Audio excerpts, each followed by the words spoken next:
जय श्री कृष्णा, राधे राधे। आप सभी का ब्रज दर्शन व्लॉग्स में स्वागत करती हूँ। आशा करती हूँ आप सभी बहुत अच्छे होंगे। आज के इस खास वीडियो में हम बात करेंगे माघ पूर्णिमा 2025 कि ये कब पड़ रही है, 11 को पड़ रही है या 12 तारीख को पड़ रही है, और माघ पूर्णिमा का शुभ मुहूर्त, पूजा विधि, चंद्रोदय और अन्य जानकारी। तो आप वीडियो में अंत तक बने रहिए और जानकारी का लाभ उठाइए। तो हिंदू के लिए जो माघ पूर्णिमा का विशेष महत्व होता है, हिंदू कैलेंडर के अनुसार माघ महीने की पूर्णिमा को माघ पूर्णिमा कहा जाता है। इसे माघी पूर्णिमा और महामाघी नाम से भी जानते हैं। इस दिन के स्नान का विशेष महत्व है। स्नान के साथ साथ दान पुण्य करने से भी कई गुना अधिक पुण्य की प्राप्ति होती है। तो हिंदू पंचांग के अनुसार माघ मास की जो पूर्णिमा तिथि है वो 11 फरवरी को शाम 6:55 से शुरू होगी और 12 फरवरी को शाम 7:22 पर समाप्त होगी। तो उद्यात तिथि के अनुसार माघ मास की जो पूर्णिमा जो व्रत है वो 12 फरवरी को ही मनाया जाएगा। माघ पूर्णिमा का जो स्नान और दान का समय है वो है 12 फरवरी को सुबह 5:19 से सुबह 6:10 तक। इस दिन स्नान करने के साथ साथ माँ लक्ष्मी की पूजा, उनके अलावा भगवान विष्णु, हनुमान जी, देवी पार्वती, भगवान बृहस्पति जी की पूजा करने के साथ साथ चंद्रमा को अर्घ देने का भी विधान है। सूर्योदय से पहले उठकर सभी कर्मों से निवृत्त होने के बाद स्नान कर लें। अगर आप किसी कारणवश पवित्र नदी नहीं जा पा रहे हैं तो घर में ही स्नान के पानी में थोड़ा सा गंगा जल डालकर स्नान कर लें, या फिर आप त्रिवेणी संगम, आजकल तो ज़्यादातर लोग महाकुंभ गए हुए हैं, अगर आप घर में त्रिवेणी संगम का जल लेकर आए हैं तो उसे भी आप स्नान के पानी में मिला सकते हैं, तो वो और भी ज़्यादा अच्छा रहेगा।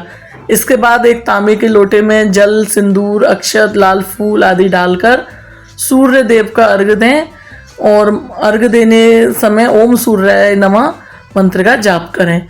इसके साथ ही अपनी योग्यता के अनुसार दान करें। जो आपका सामर्थ्य है उसके हिसाब से आप दान करें। जैसे अन्न का दान कर सकते हैं, वस्त्र का दान कर सकते हैं, जल का दान, जो आपकी श्रद्धा है आप उसका दान करें अपनी सामर्थ्य के हिसाब से। और शाम को चंद्रमा के उदय होने के बाद अर्घ देने के साथ साथ विधिवत पूजा करें। आज के दिन सत्यनारायण की पूजा करने के साथ साथ सत्यनारायण कथा भी पढ़ते हैं, तो इससे शुभ फलों की प्राप्ति होती है। इसके अलावा पीपल के पेड़ में आप जल चढ़ाने और दीपक जलाने का भी काम कर सकते हैं, इससे भी शुभ फलों की प्राप्ति होती है। माघ पूर्णिमा को आप तिल, गुड़, वस्त्र, घी, अनाज, फल इनका दान करें। इनसे अनेक पुण्यों की फल की प्राप्ति होती है। तो अगर आपका सामर्थ्य है तो आप इन चीज़ों का दान अवश्य करें। यदि आप जैसे पूर्णिमा के दिन आपने सत्यनारायण का व्रत नहीं किया, आपका सामर्थ्य नहीं है, व्रत नहीं करते आप, तो सत्यनारायण की व्रत कथा अवश्य पढ़ें और पंजीरी का भोग लगाएं। सत्यनारायण की कथा में केले का भोग लगाएं। केले के फल का भोग लगाना बहुत ही आवश्यक होता है। और जो आपके अगर सामर्थ्य है तो 5 तरह के फलों का भोग लगाएं। और जो इसकी कथा की जो पूरी विधि है पूजा की, वैसे मेरे चैनल पर वीडियो है, ये नहीं तो आप जिस पुस्तक से कथा कर रहे हैं उसमें शुरुआत में ही सारी विधि होती है, क्या भोग लगाना चाहिए और कैसे कथा करनी चाहिए, ये सब विधि आप पढ़कर और फिर सत्यनारायण का पूजन करें।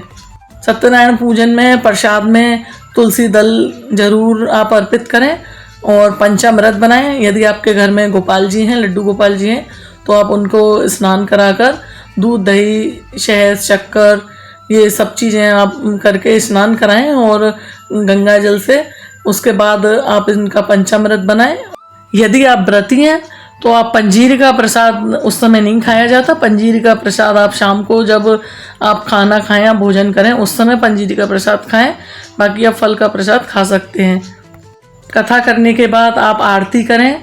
सत्यनारायण भगवान से अपनी भूल चूक की क्षमा प्रार्थना करें कि जो भी पूजा में हमसे भूल हुई हो उसके लिए प्रभु हमको क्षमा करें। इस तरीके से आप माघ पूर्णिमा में पूर्णिमा की व्रत कथा पढ़ें, व्रत करें, दान पुण्य करें।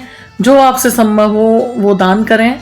अगर आप नहीं कर सकते दान तो वो भी ना करें। आप बस अपने घर में सत्यनारायण भगवान की कथा करें। किसी पुरोहित को बुलाकर अगर कथा करवाना चाहते हैं तो माघ पूर्णिमा में आप वो भी करवा सकते हैं, वो भी बहुत उत्तम रहेगा। यदि आप नहीं बुलाकर करवाना चाहते तो आप खुद ही कथा पढ़ें और सत्यनारायण भगवान का पूजन करें। अंत में अपने जीवन और सुख शांति की प्राप्ति की कामना करें और लोगों को प्रसाद वितरण करें। बहुत लोग कहते हैं कि हम पूरा मतलब केले का पत्ता भी मिलेगा तभी हम कथा करेंगे, नहीं मिलेगा तो नहीं करेंगे, कैसे भी कहीं से लाएंगे। मिल जाए तो इससे उत्तम कोई बात नहीं है, अगर ना मिले तब भी आप घर में कथा करें। कहते हैं कि जैसे सत्यनारायण की कथा में भी है, धूप दीप तुलसी से राजी सत्यदेवा, उनकी आरती में जैसे है। तो सत्यनारायण भगवान को सच्चे मन से आप उनकी कथा करें, उनको पूजा करें, अपने सामर्थ्य अनुसार भोग लगाएं, तो वो उससे भी सत्यनारायण भगवान अपनी कृपा बनाए रखते हैं।